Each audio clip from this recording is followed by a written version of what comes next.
누가복음 23장 27절에서 28절 말씀 우리 같이 읽겠습니다. 시작. 또 백성과 그를 위하여 가슴을 치며 슬피 우는 여자의 큰 무리가 따라오는지라. 예수께서 돌이켜 그들을 향하여 이르시되 예루살렘의 딸들아 나를 위하여 울지 말고 너희와 너희 자녀를 위하여 울라. 아멘. 본문이 잘못 나왔네요. 누가복음 23장입니다. 23장 27절에서 28절. 여러분 위키백과에 보면 눈물에 대해서 이렇게 정의합니다. 눈물은 체액의 한 종류로서 눈을 보호하고 청결을 유지하기 위해 눈물샘에서 분비되는 물질이다. 눈의 자극에 반응하여 눈을 깨끗하게 하고 촉촉하게 만드는 분비물이다.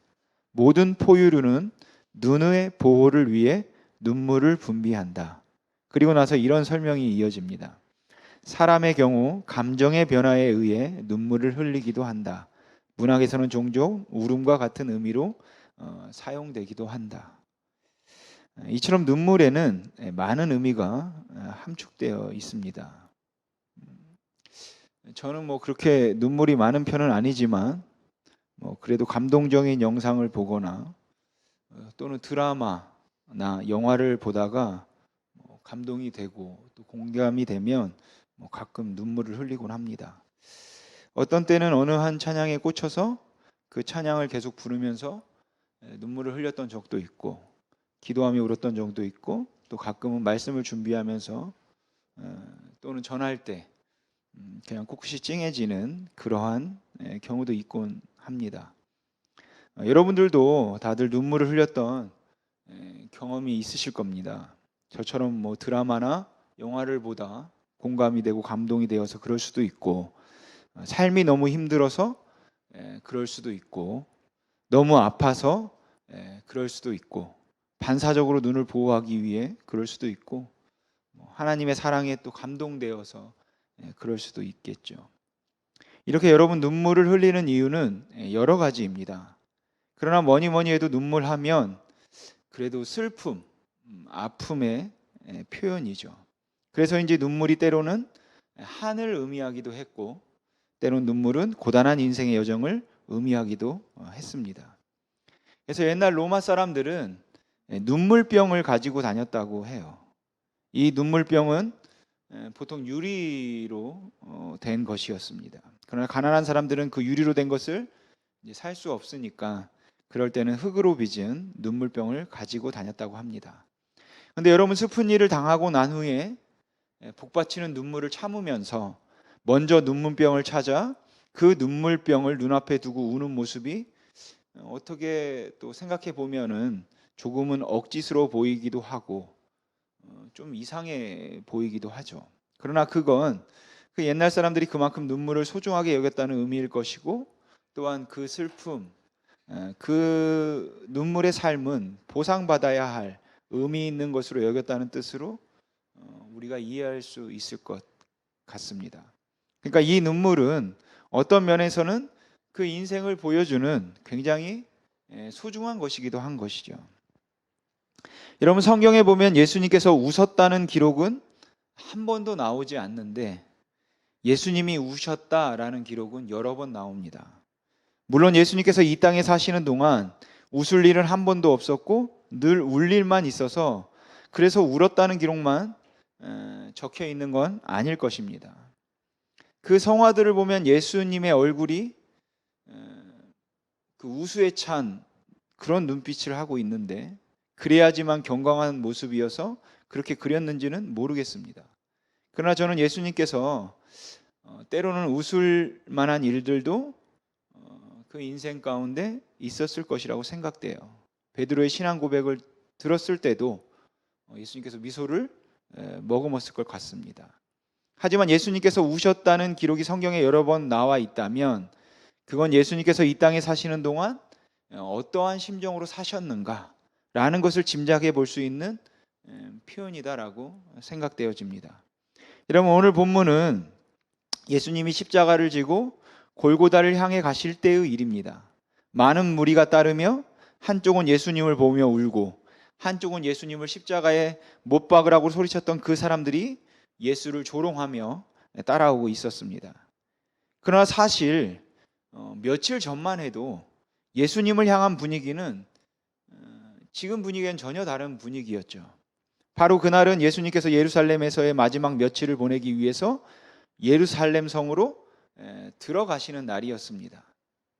예수님께서 제자들과 함께 예루살렘에서 한 4km 떨어진 베단이라는 곳에서 시간을 보내신 다음에 벳바가에 이르렀을 때 옆 마을로 가서 새끼 나귀를 끌고 오라고 예수님께서 제자 둘을 보내시죠.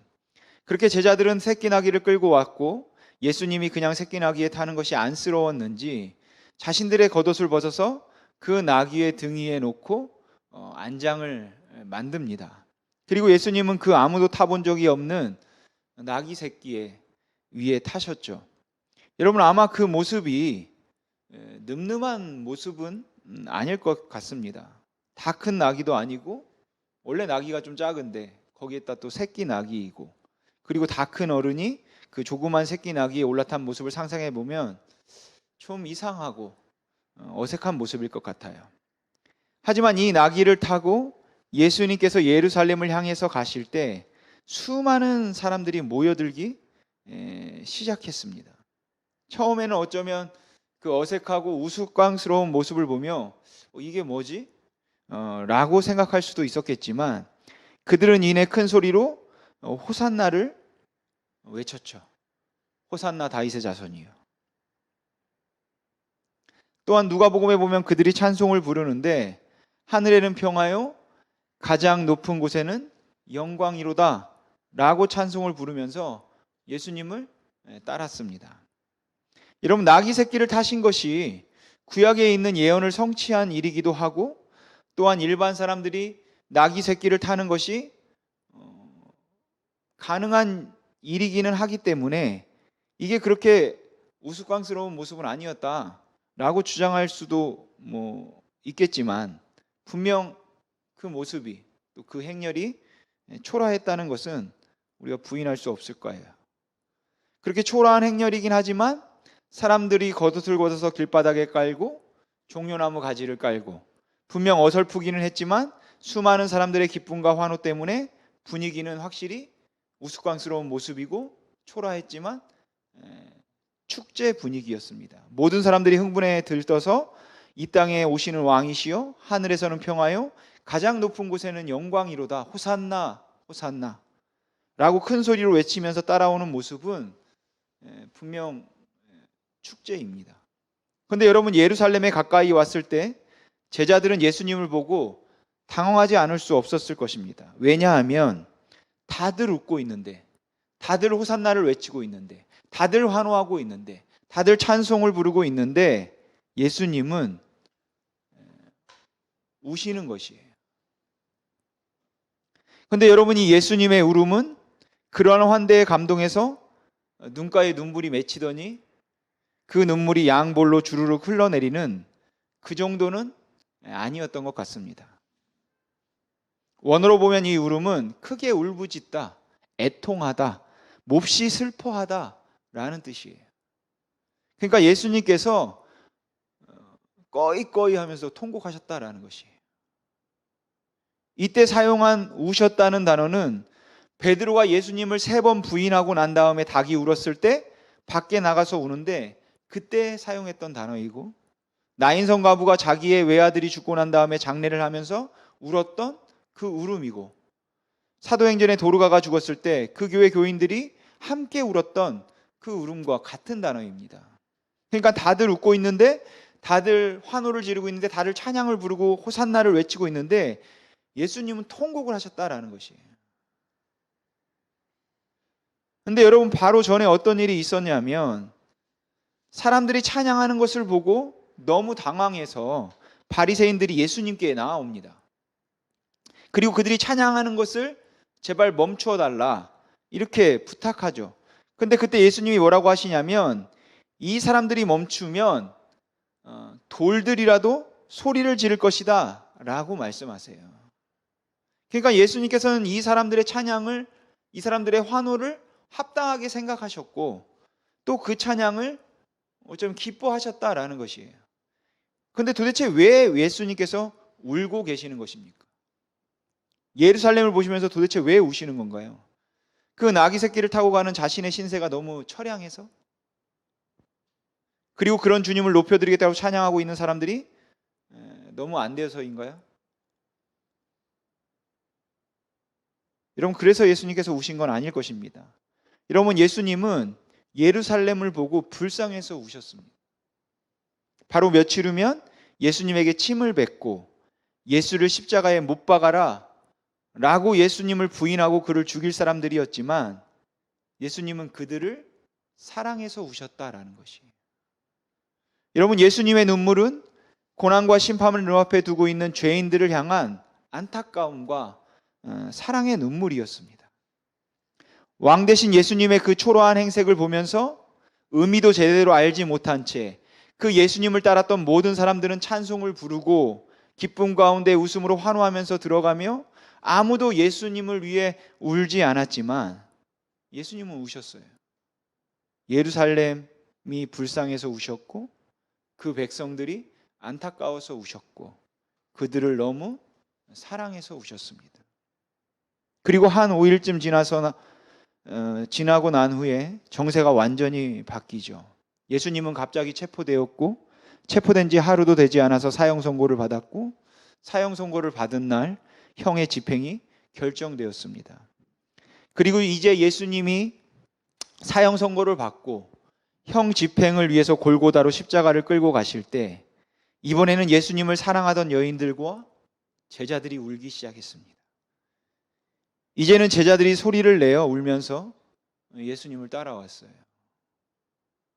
이제야 누군가 예수님을 위해 울기 시작하는 것이죠. 예수님이 불쌍해서 울었고 예수님이 너무 억울해서 울었고 또 두렵고 무서워서 울었을 것입니다. 그때 그 예수님께서 자신을 따라오며 울고 있는 그 통곡하는 여인들과 제자들을 향해서 이렇게 말씀하십니다. 오늘 본문 28절 말씀인데 우리 같이 한번 읽어보죠. 같이 읽겠습니다. 시작. 예수께서 돌이켜 그들을 향하여 이르시되 예루살렘의 딸들아 나를 위하여 울지 말고 너희와 너희 자녀를 위하여 울라. 아멘. 누가는 이걸 제법 길게 기록하고 있는데 짧게 줄이면 오늘 설교 제목인 것이에요. 울지 말라. 그러나 울라. 여러분, 아무도 울지 않고 환호하며 찬양하고 기뻐할 때 예수님은 우셨고 그리고 예수님이 불쌍해서 울고 있는 사람들을 향하여 예수님은 울지 말라라고 말씀하십니다.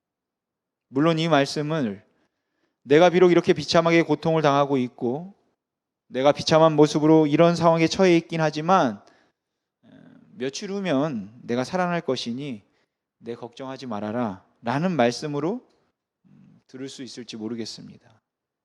십자가도 제대로 지고 갈 수가 없어서 지나가던 행인을 붙들어 그 십자가를 대신 지게 할 만큼 그렇게 기력이 쇠하고 온몸은 피투성이가 되어 있었지만 그럼에도 불구하고 야, 나는 하나님의 아들이니까 내 걱정하지 마라. 나를 위해서 울지 마라 라고 하신 말씀이라고 그렇게 생각할지도 모르겠습니다. 하지만 이 말씀에서 저는 3년 동안 함께 지내던 사람들과의 마지막 동행길에서 이들을 너무 사랑하셔서 그들에게 하셨던 그 예수님의 마음이 느껴집니다. 숨을 거두어야 하는 그 마지막 순간까지도 요한복음 13장에서 그 마지막 순간까지 예수님은 그 제자들을 사랑하셨다고 하는데 그 사랑하는 제자들에게 예수님께서 마지막 하셨던 말씀은 울지 말라 그러나 울라 라는 말씀이었어요. 여러분, 울지 말라 울라는 말씀에는 며칠 전 나귀를 타고 예루살렘에 들어오시면서 예수님께서 흘렸던 그 눈물의 여운이 남아 있는 것입니다. 그러니까 사실 예수님께서는 마지막 그 순간도 고난당하는 사람들, 고통당하는 사람들을 위해서 말씀하고 계시는 것이죠. 여러분, 이 울지 말라는 예수님의 말씀은 명령도 아니고 당부도 아니고 주님의 위로예요. 울 수밖에 없는 그 절박한 상황에서 괜찮다 라고 말씀해 주시는 것입니다. 여러분들 중에 올 한 해 아니 몇 년을 돌아보면 너무 아프고 너무 어렵고 사는 게 너무 버겁고 아무리 살아도 넘어갈 수 없는 산이 있는 것 같아서 그냥 아득하기만 하고 답답한 분들에게 주님은 오늘도 이렇게 말씀하실 것 같습니다. 울지 마라. 괜찮다.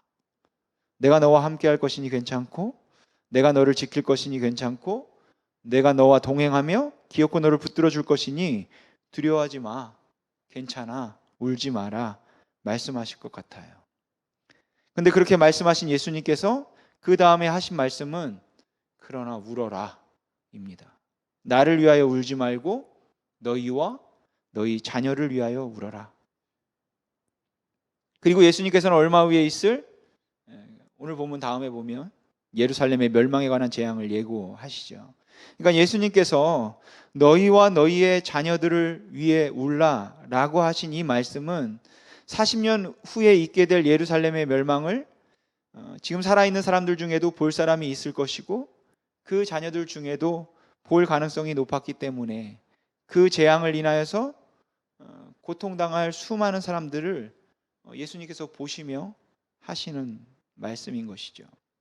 그런데 우리가 마태복음 26장에서 볼 수 있는 것처럼 예루살렘의 멸망과 이 세상의 종말과 환란이 오버랩되어서 기록되어 있는 것을 본다면 너희와 너희의 자녀들을 위해 울라는 이 말씀은 단순히 예루살렘의 멸망을 놓고만 말씀하시는 것이 아니라 절망적일 수밖에 없는 우리 인간 실존의 결국과 그로 인하여 끊임없이 계속되는 재앙과 고난, 그 이유 없어 보이는 그러한 재앙들, 자연재해들, 지금과 같은 상황들, 아니면 여러 가지 많은 고통과 아픔들, 그냥 먼저 사랑하는 사람을 떠나보내야 되고 가족과 이별해야 되는 그런 모든 일들, 그리고 마침내 임하게 될 세상의 종말을 염두에 두고 있는 그 자녀들을 위해서 울라는 말씀인 것입니다.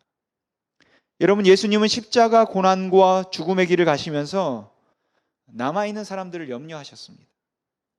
고난과 재앙 가운데 있는 사람들이 불쌍했고 죄인도 불쌍했고 자기를 죽이려고 그렇게 소리쳤던 사람들도 불쌍했고 제자들과 자녀들도 불쌍했습니다. 그래서 우리 예수님은 그들을 너무 사랑하셔서 그들을 위해서 울지 말라고 당부하셨는데 이제는 그 예수님께서 울라 말씀하시는 것이에요. 예루살렘을 위해서 울고 자녀를 위해서 울고 원수를 위해서 울고 환난당한 사람들을 위해서 울라는 것이죠. 예수님이 당하신 고난과 아픔 때문에 울지 말고 타락하고 병든 세상과 이 타락한 교회와 이 시대를 살아갈 자녀들을 위해서 울라고 말씀하시는 것입니다. 그러니까 예수님께서 말씀하신 제발 나를 위해서 울지 마라는 명령이 아니라 이것은 위로였다라는 것이에요. 괜찮으니까 울지 마. 그리고 그 예수님께서 그러나 너희 자녀들과 예루살렘을 위하여 울어라 라고 말씀하신 이 울라는 말씀은 위로가 아닌 당부였던 것입니다. 그러니까 여러분, 우리가 주님을 위해서 울면서 주님께서 당부하셨던 그 고난당하는 사람들을 위해서 울지 않는다면 이건 참으로 애석한 일이고 안타까운 일이라고 말할 수 있겠죠. 그런데 지금 우리는 어쩌면 우리 교회는 어쩌면 이 주님의 당부를 잃어버린 것 같습니다. 주님의 마음을 놓친 것 같아요.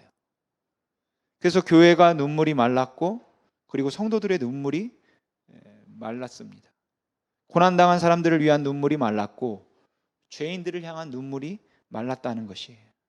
정죄와 판단의 목소리는 점점 높아져서 주를 위하여 우는 것처럼 주를 위한다는 마음으로 악한 자들과 타락한 자들을 정죄하고 판단하고 욕하고 그들을 쫓아내고자 몸부림을 치고 피켓을 들고 소리를 질러 싸우기는 하는데 그 고난 중에 있는 사람들과 그 아픔 가운데 있는 사람들을 위해서 그 연약한 가운데 있는 사람들을 위해서 우는 사람들이 없다라는 것입니다.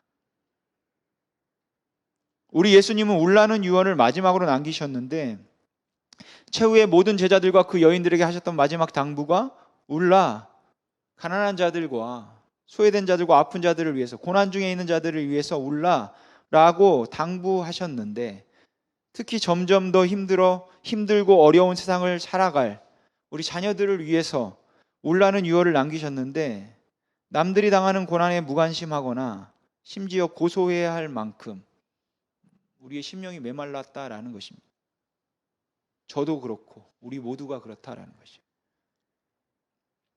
여러분, 오늘날 교회는 주님을 위한 눈물은 있는데 백성을 위한 눈물은 없습니다.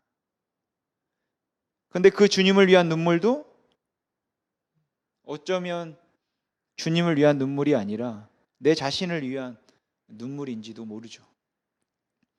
여러분, 스가랴서에 보면 이런 말씀이 있습니다. 우리 스가랴서 7장 4절에서 우리 12절까지 같이 한번 읽어보겠습니다. 시작. 만군의 여호와의 말씀이라 내게 임하여 이르시되 온 땅의 백성과 제사장들에게 이르라.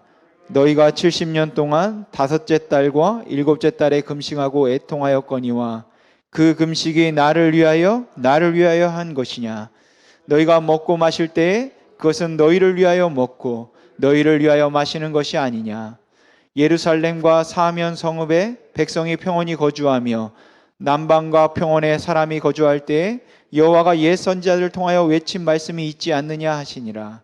여호와의 말씀이 스가랴에게 임하여 이르시되 만군의 여호와가 이같이 말하여 이르기를 너희는 진실한 재판을 행하며 서로 인애와 긍휼을 베풀며 고아와 가난한 나그네와 궁핍한 자를 압제하지 말며 서로 헤아려고 마음에 도모하지 말라 하였으나 그들이 듣기를 싫어하여 등을 돌리며 듣지 아니하려고 귀를 막으며 그 마음을 금강석 같게 하여 율법과 만군의 여호와가 그의 영으로 옛 선지자들을 통하여 전한 말을 듣지 아니하므로 큰 진노가 만군의 여호와께로부터 나왔도다.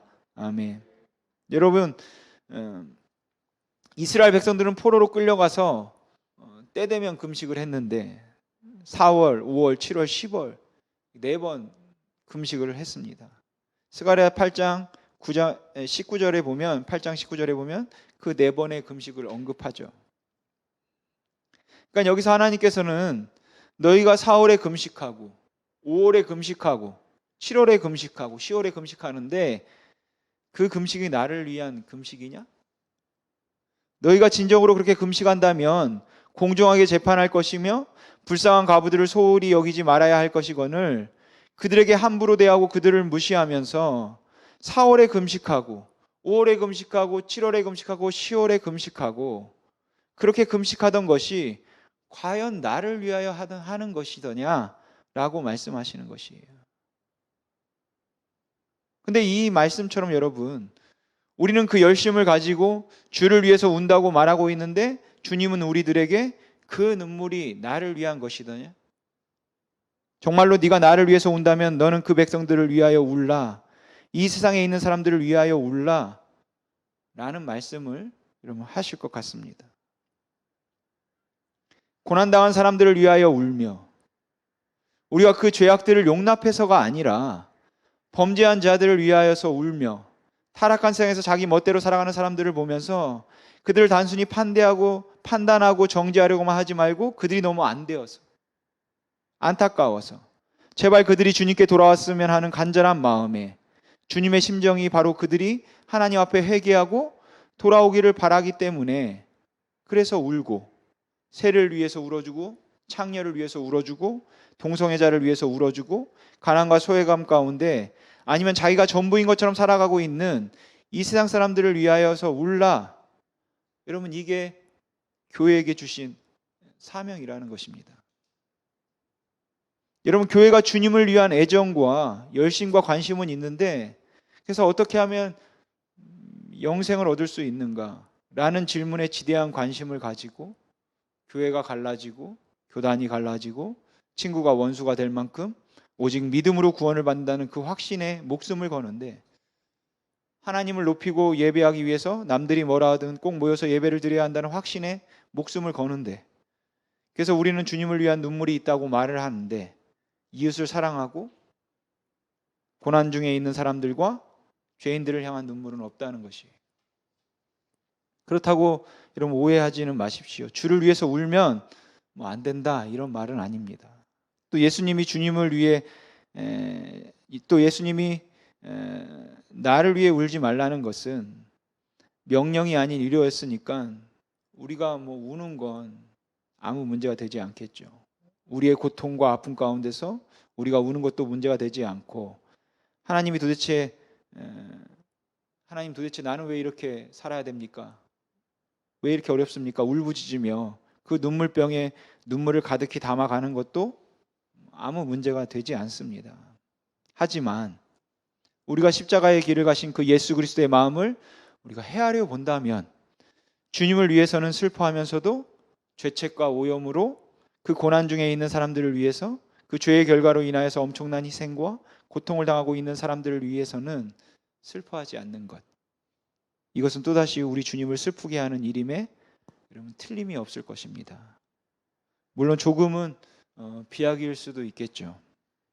그러나 여러분 분명한 것은 나를 위해 울지 말고 너희와 너희 자녀를 위해 울라 라는 말씀이 단순히 종교적인 열심을 가지고 목숨과 마음과 정성을 다해서 하나님을 사랑한다고 말하면서도 정작 우리의 이웃을 향한 그 고통 가운데 있는 사람들을 위한 눈물을 소홀히 여기고 있는 이 교회들을 향한 주님의 안타까운 마음을 보여준다라는 것이에요. 여러분, 교회가 예수 그리스도의 복음을 전함으로 죄책에서 구원하겠다는 열심이 있어서 그 구령에 대한 열정은 정말로 탁월한데, 그러나 그 죄의 오염으로 인한 고난과 재앙과 환난 중에 아파하고 괴로워한 사람들에게 하나님이 그들을 사랑하시고 여전히 하나님은 그들에게 하나님이 되신다는 것을 보여주고자 하는 그러한 열심이 없기 때문에 그 구령에 대한 열정이 교세 확장을 위한 상술로밖에 보이지 않는 건 당연해 보일지도 모른다는 것입니다. 하나님을 사랑해서 예배를 목숨처럼 소중히 지키는 모습이, 그래서 힘든 와중에도 모이기를 힘쓰라고 하는 것이 내 힘을 지키고 재정을 확충하기 위한 상술로밖에 보이지 않는 건 당연해 보일지도 모른다라는 것이에요. 저에게도 이 눈물이 말랐습니다. 어려운 사람들, 힘든 사람들을 불쌍히 여기는 마음이 깊어지고 그들의 형편을 조금 이해할 수 있게 되는 그 눈물이 말랐어요. 저는 저의 동기들이 목회하면서 힘들다는 이야기가 은근히 위로가 되는 그런 제 모습이 참 한심스러워서 왜 나는 이 정도밖에 되지 못하는 걸까라는 한심함에 슬프고 눈물이 납니다. 다른 교회가 부흥한다는 이야기를 들으면 기뻐하기보다는 오히려 그 부흥한다는 이야기가 셈이 나고, 그리고 나는 왜 안 될까, 안 되는 걸까라는 그 좌절을 느끼는 저 자신이 너무 창피해서 눈물이 나요. 근데 여러분, 그런 자신의 한심함을 보고 우니까 조금은 괜찮은 사람인가요? 그렇지 않죠. 그런 울음은 있지만 다른 사람들의 고난과 실패가 불쌍해서 울지는 않는다라는 것입니다. 물론 우리가 여러분 예수님처럼 될 수는 없죠. 어떻게 우리가 예수 그리스도의 그 마음을 여러분 가질 수 있겠습니까? 하지만 적어도 우리 그리스도인들이 이 예수님의 마지막 당부는 잊지 말아야 되지 않겠냐라는 것입니다. 여러분, 눈물은 우리 주님의 당부입니다. 죄인을 보고 교회를 보고 이 세상을 보고 애통함은 제자들의 사명입니다. 지옥에 갈 상종도 못할 인간이라고 인연을 끊고 썩을 세상이고 교회가 다 잘못되었다고 욕을 하고 타락한 교회라고 외면하기보다 우리 주님 말씀하시는 것이에요. 그거 다 아는데 그들을 위해서 교회가 울어줘야 되지 않겠니? 네가 울어줘야 되지 않겠니? 라고 말씀하시는 것입니다.